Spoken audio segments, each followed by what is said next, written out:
Elon Musk has returned to the White House. He was among the guests at a dinner for the Saudi Crown Prince, signifying the end of his feud with President Trump.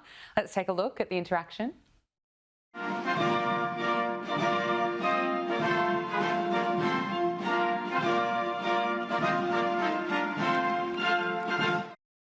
Joining us now is writer and broadcaster Esther Krakue and Signal principal and pollster Nick Weinstein. Thank you both so much for joining us. Look, Elon has posted on X, "I would like to thank President Trump for all he has done for America and the world." And the president has posted a photograph with Elon Musk. I mean, that is huge. It's a big public show that the bromance is well and truly back on, and plenty of people are happy to see the two back together after, of course, they blew up earlier this year. Nick, the MAGA base has been pretty fractured. There's been plenty of infighting between key figures. What do you make of this bromance and the return of Elon Musk to the White House? Do you think it's going to make a difference to Donald Trump's support or potentially even unify the base? Well, I think we were all waiting and hoping that this would eventually happen, right? In President Trump, you've got the most powerful man in the world, pretty successful businessman himself. And then in Elon Musk, you've got the richest man in the world. And, what brought them together about a year ago was love for country and a concern about the direction of this nation. And, I think friends can bicker, friends can fight, but, both of them share this desire to get America back on track. And I think President Trump's stronger and the country and the Republican Party stronger when they're working together. And, I hope that this is a sign of things to come. Esther, what are your thoughts on this? As far as Elon wanted to do this American party, there's been no formal steps taken with the Federal Election Commission to launch that. Are you skeptical that this bromance is going to last with Donald Trump, seeing as it blew up pretty quickly last time? Well, a lot of relationships around Donald Trump can be seen to be unstable because one minute they're fighting and the next minute they're back in love.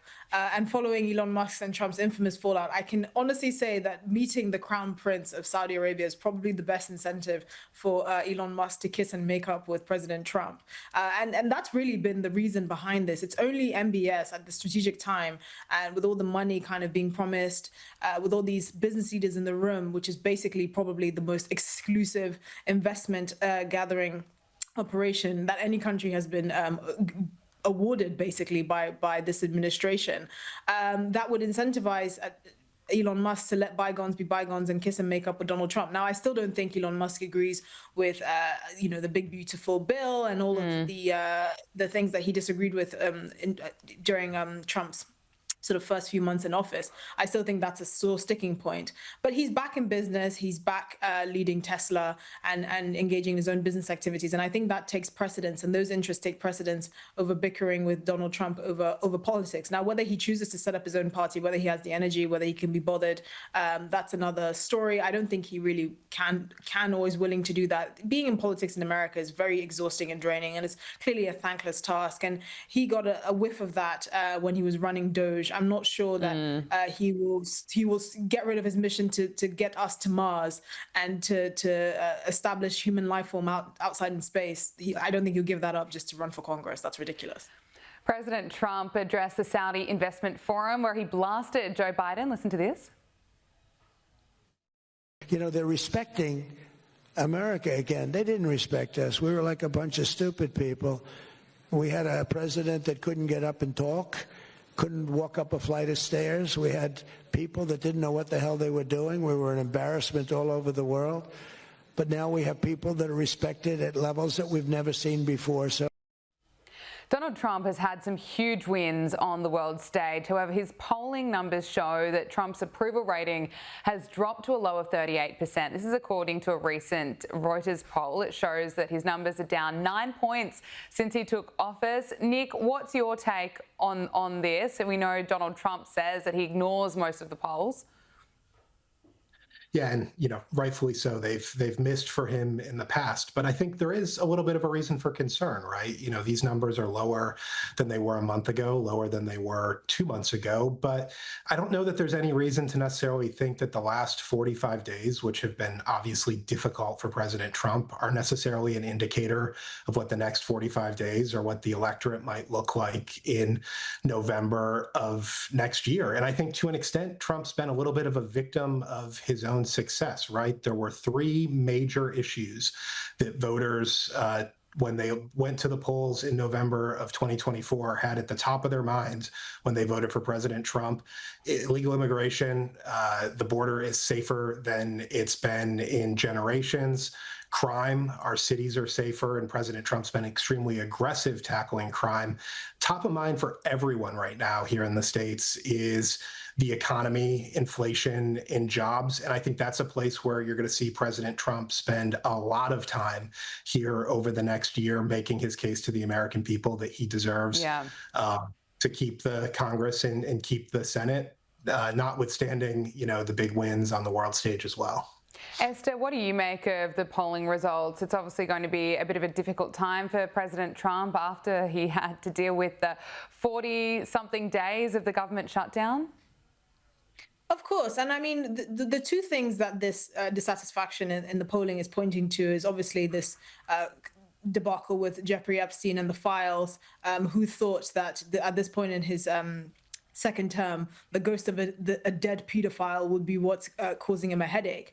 But that's one of them. And obviously with the Epstein files being released soon, now that they've passed through both houses, I think he can put that to rest. And I'm pretty sure most of it will be redacted anyways to not directly implicate anyone, because there will be all sorts of legal hurdles there. But the second point, and the biggest point, and it's why we're seeing the likes of Zohran Mamdani win in New York, is, like Bill Clinton said, it's the economy, stupid. It's people feeling like their purchasing power is actually getting further. Housing is the actual biggest concern that most voters are polling right now. And so between now and, I would say, June next year, the president has a real task to make people feel like they're getting a bang for their buck, to get stronger job numbers. We're actually waiting to see whether the impact on the tariffs, which is basically a giant rent-seeking operation around the world, is actually bearing any fruit. And so the next sort of 8 months are going to be critical in Trump's term, because that's basically going to make or break the narrative that's going to be set for the midterm elections. And if he loses either the House or the Senate, I think a lot of the agenda that he was hoping to implement following next November will basically be dead in the water. Yeah, it's a crucial time. Look, there are reports that Ted Cruz is laying the groundwork for a 2028 presidential bid by leaning into his feud with Tucker Carlson and other issues that are tearing apart the MAGA movement. Now, Donald Trump was asked about Ted Cruz today. There was some news this morning from an Axios report that Senator Ted Cruz was laying the groundwork for a potential 2028 presidential run. Could I get your reaction to, could you see yourself supporting Senator? Well, he's a friend of mine. I mean, I haven't spoken to him about it. It's a little early. It's 3¼ years. That's a long time. But he's a very good guy. He's a very good friend of mine. You remember we had quite a campaign against Ted. And it worked out quite nicely. Let's see, where are we? Oh, we're in the other one. But I'm not that surprised to hear that. Nick, what do you make of this? Of course, JD Vance is currently the front runner for 2028.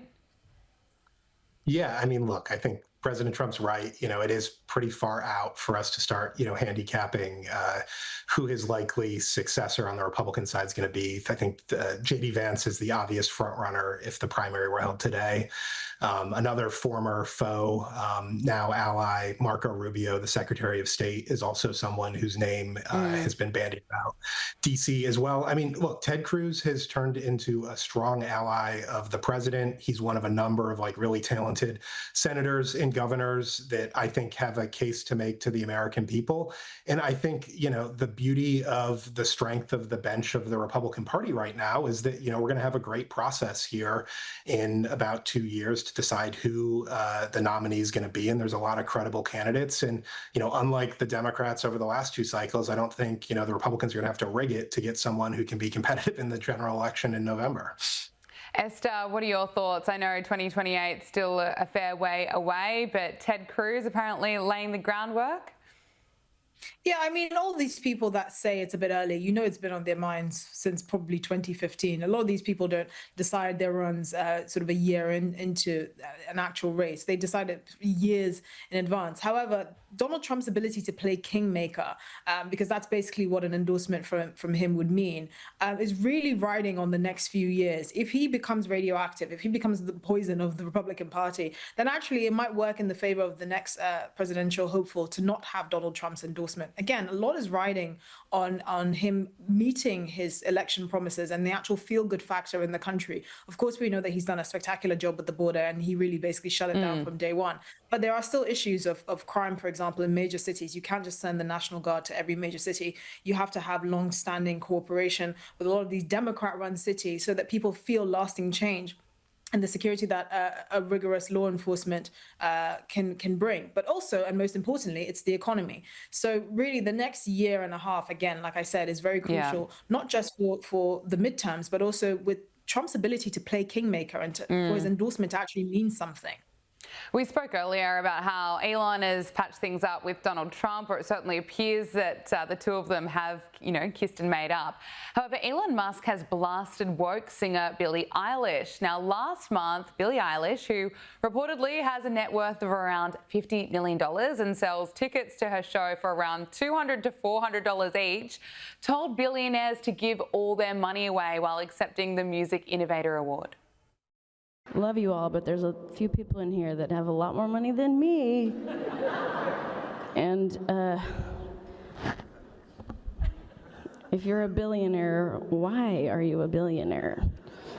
No hate, but yeah, give your money away, shorties. Love you guys. Thank you so much.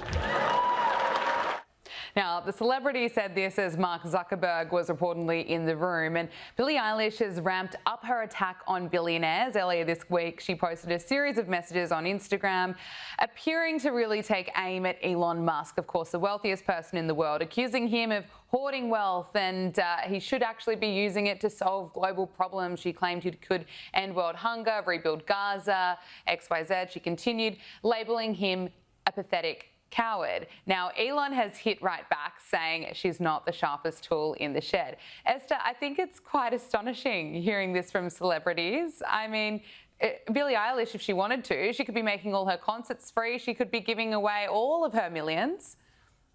Yes, a 23-year-old girl, singer, worth $50 million, who is making money off things like singing about birds of a feather, criticizing a man who has brought an infinite amount of wealth and job creation through his companies, and criticizing him for not giving all his wealth away is quite jarring. I imagine that thought process in her head probably looked like a monkey smashing two cymbals together and thinking that it was probably some great philosophical quote.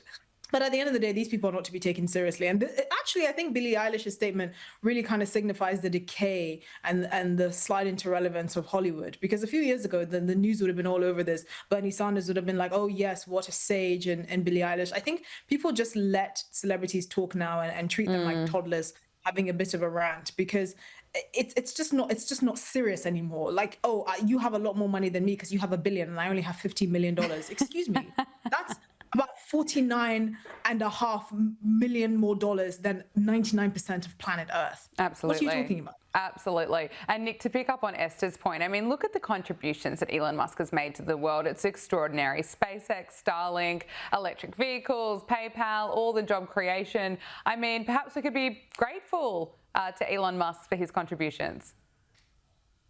Yeah, I mean, the critique from a singer who told the Rolling Stone a couple of years ago that she grew up poor because her parents couldn't afford to pay for her horseback riding lessons as a child is a little bit rich, right? But look, this is Hollywood. This is the left. It's the rich criticizing the uber rich, and this conversation about wealth redistribution. I think what is kind of sad in all this is Nicki Minaj has announced. I'm sorry, not Nicki Minaj. Billie Eilish has announced that she is donating a significant amount of money that she's made off of this most recent tour to charity. Unfortunately, it's to climate justice and reducing carbon pollution. But she should go up there and make the case for why these charitable investments make sense. And if she were to go out there and lead from the front and really make a case for helping people, I think people would take her a lot more seriously. But no, it's got to be from the negative perspective of, the jilted 50 millionaire who didn't get horseback riding lessons as a child, not from the perspective of someone who's actually done something to help.